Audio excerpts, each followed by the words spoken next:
They're moving to low premium, high deductible plans. That's the trend.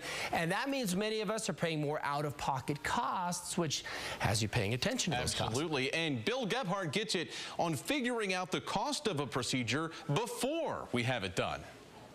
$11,000 for a kidney stone? Sure, yeah, remove a kidney yeah, that's insane. Yet that's the average cost Salt Lake County hospitals charge for treating kidney stones in 2011. Glad I do it naturally. Any idea what's the average cost for, say, a hip replacement? I'm going to say 20. It's actually 39.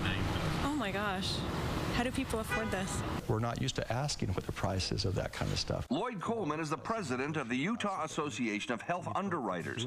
He's also a health insurance broker. We're able to shop for everything else that we buy, from cars and clothing to vacations, and get good information. And on this really important and expensive part of our lives, we have limited resources. So can we figure out how much a medical procedure is going to cost us before we get it done? One place to start is knowing the medical code used by the healthcare industry. Coleman recently saved his son-in-law nearly $9,000 because he got the code for treating a broken wrist. In the hospital, I think, memory was around $11,000 for the procedure.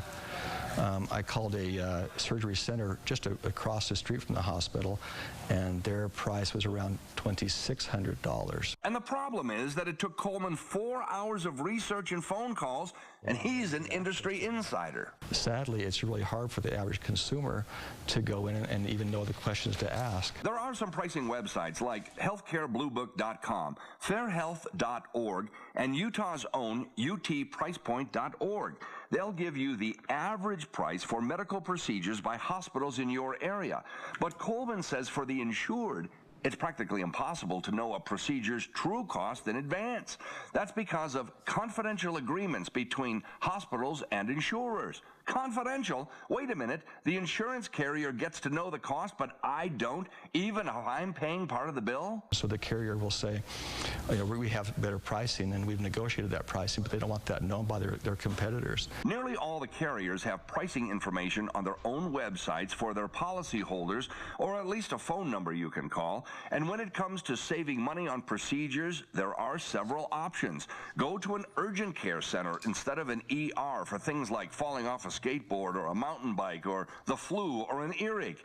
The bill could be hundreds or thousands less. You'll get as high a quality of care for those level of services and at a much lower cost. Another money saver, see about paying in cash. Often providers will offer you a discount or even the best price available if you agree to pay up front for things like an MRI or an ultrasound or mammogram. And Coleman points out nearly everyone who has insurance has an agent that's already getting paid to represent them. So make that agent work for you. We'll know the questions to ask, and we'll think about, is there an alternate facility to go to also? I'm Bill Gebhardt, KSL 5 News. Could be a trend. Yeah, it really is interesting to see how that works, and you know, the negotiating power, who holds the leverage there. You need to find it if you can. Yeah. Tough to do with the medical industry though, because there's so many loopholes, you know, just all sorts of things that make it tough. 6:54 right